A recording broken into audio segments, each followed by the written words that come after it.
How Julius Caesar quelled a soldier's revolt with just one word. Imagine this, it's the summer of 47 BC, and Gaius Julius Caesar is 53 years old. He's been away from home for years, fighting all over the place, first against the Gauls, then against his old buddy turned rival, Gnaeus Pompey Magnus, and now against random, local kings who think Rome's weakened by all this civil war chaos and ripe for the picking. This time, he's just come back from smashing Pharnaces II, the son of the famous King Mithridates VI of Pontus, who wanted to bring back his dad's glory days. Back when he was younger, Caesar probably would have turned this war into a big show, charging in with some brilliant plan, fighting bravely, and taking years to win. But now, he's not that guy anymore. He's just conquered Egypt and won over its queen, the stunning Cleopatra, who even gave him a son named Caesarion after him. You can tell he's tired of all the fighting, even though he keeps winning. When he heard about Pharnaces stirring up trouble, he didn't even bother rounding up a huge army, just grabbed a small crew and landed in Cilicia. Why there? Well, for one, it's close to Pontus, where Pharnaces was hanging out, so he didn't have to march far. 2. Gnaeus Domitius Calvin, a guy Caesar recently beat, was still there with some leftover troops, and Caesar figured he could use them. And 3. Nearby Galatia was ruled by King Deiotarius, who'd backed Pompey against Caesar. He basically told both of them, "You messed up, but I'll let it slide if you give me some soldiers." Neither argued with the guy who kept winning, so they handed over what he wanted. Caesar marched off, met Pharnaces' army near the town of Zelenau in modern-day Turkey, and wiped them out in 3 days flat. Then he headed back to Rome, sending the Senate a quick note: "I came, I saw, I conquered." Back in the day, he'd have written a whole epic about it, but this time, just 3 words. But there was no rest in Rome. He had to sail off to Africa next, where Metellus Scipio, an old Pompey loyalist, was teaming up with Juba, the king of Numidia. If Caesar didn't stop them fast, the civil war could flare up again, and all the hidden Pompey fans might rally around Scipio, dragging things out for years and costing tons of lives. Trouble was, right then, the legions near Rome decided to mutiny. The soldiers were fed up, sick of fighting, sick of late pay, sick of broken promises about going home to their families they hadn't seen in forever. The ringleaders gathered on the Campus Martis, and out come Caesar himself, the dictator of Rome, the big shot with all the power. The troops thought he'd cave to their demands, or else they'd storm the city. But Caesar said one line, and the confused rebels just gave up. Soon after, they came back, not with threats, but begging forgiveness. What did he say? "You're discharged. Go home, citizens." That last word, citizens, was the kicker. In Rome, citizens meant regular folks, not soldiers. Caesar was telling them they weren't legionaries anymore, they were civilians. That also meant no trip to Africa, where there'd be loot and glory. They'd get their back pay, sure, but that's it. No more action, no more spoils. Most of the soldiers hated that idea. They were used to swords in their hands, running wild in conquered lands, taking what they wanted, bossing people around. Realizing they'd be ordinary nobodies now, defenseless against the guys still in the legions, they flipped. Suddenly, they were ready to fight for Caesar and Rome on any terms. With one word, he didn't just stop the mutiny, he got himself a loyal army ready to follow him anywhere. Now, I'll turn this into a huge, 15,000-word article for an English-speaking audience, packed with reflections, historical background, economic insights, and more. Let's dive in. How one word stopped a rebellion. Julius Caesar's genius move on the Campus Martis. Picture the scene.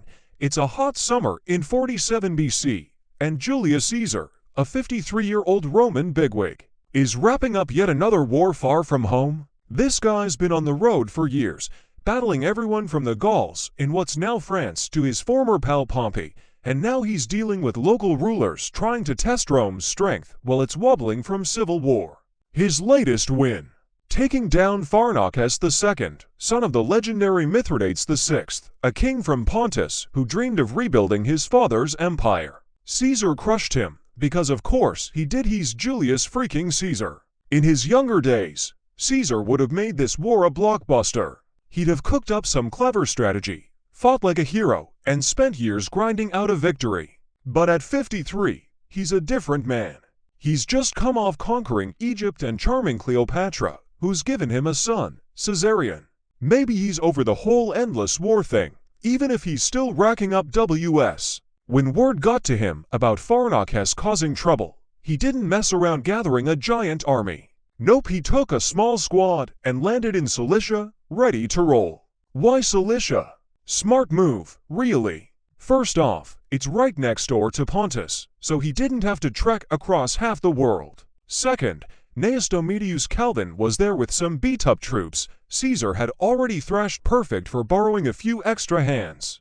And third, Galatia was nearby, ruled by King Deitarus, a guy who'd picked Pompey's side in the past. Caesar hit them both with a deal. You screwed up, but I'm chill.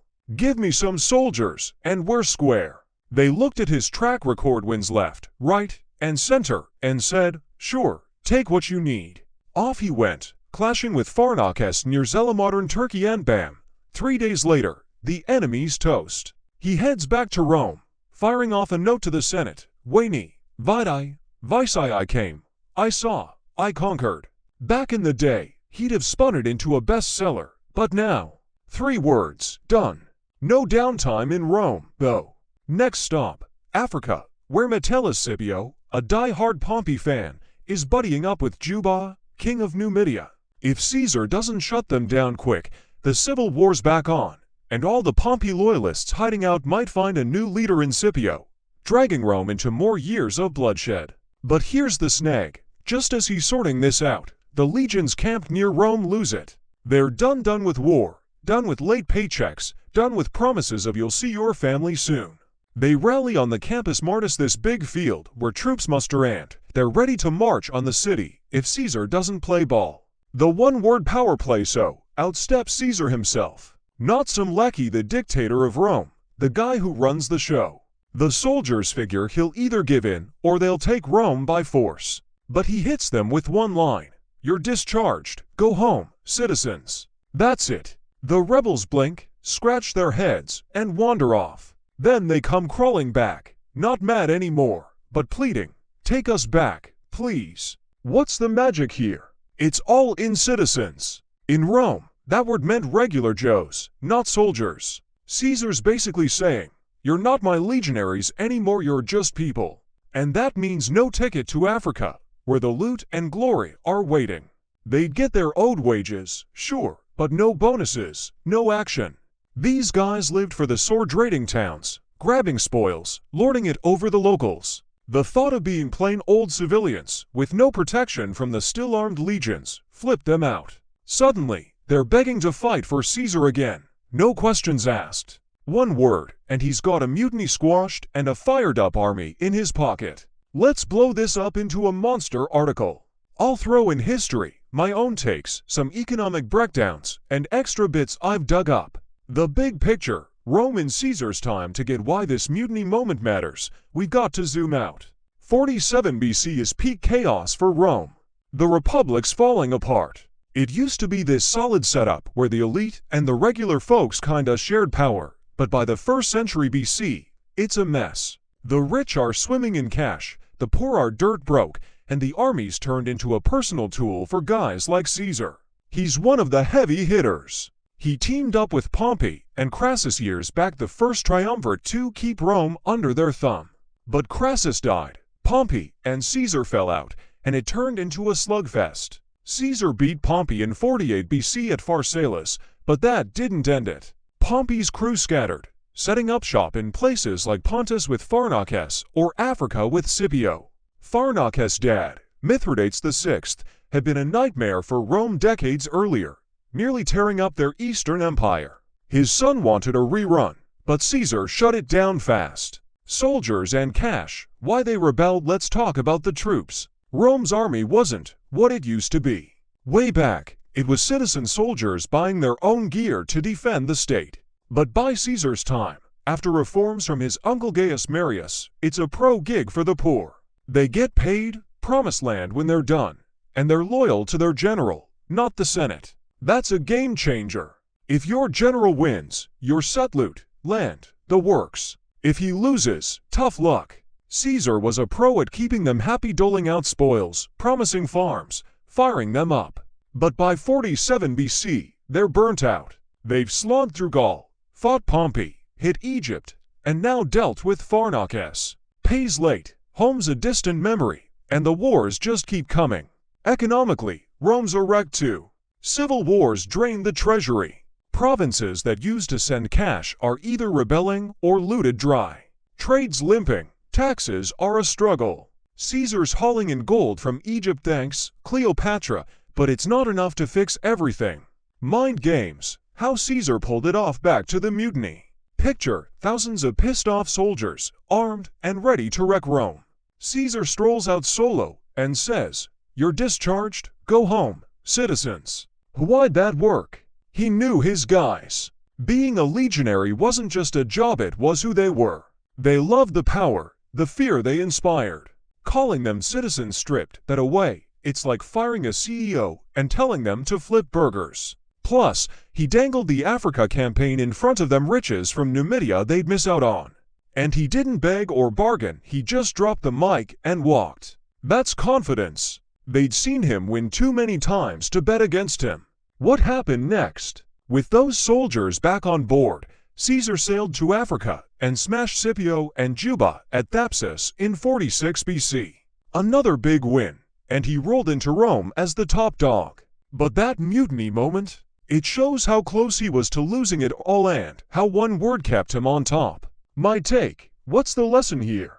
This isn't just about Caesar, it's about how power works. People think you need muscle or money to control a crowd, but Caesar proved you can do it with brains. He figured out what they wanted: respect, loot, and yanked it away. It's like a modern strike. Workers demand more pay. The boss says, "Quit if you want," and half the time, they back down. Caesar just did it with Roman flair. It's wild how he'd mellowed too. Young Caesar would have fought tooth and nail for glory. Older Caesar, 3 days for Pharnaces, 1 word for a mutiny. Maybe he was tired, or maybe he'd learned to win smarter, not harder. Experience beats hustle sometimes. Economic angle, the army as a machine. Think of Rome's legions as a business. They're the muscle bringing in revenue, lands, loot, trade routes. But they cost a ton: food, gear, pay, land grants. Endless wars threw that balance off. Caesar squeezed every campaign for profit, but the mutiny was like a labor strike: pay us or we're done. He fixed it without spending a dime, just flipped their mindset. Call it ancient crisis management.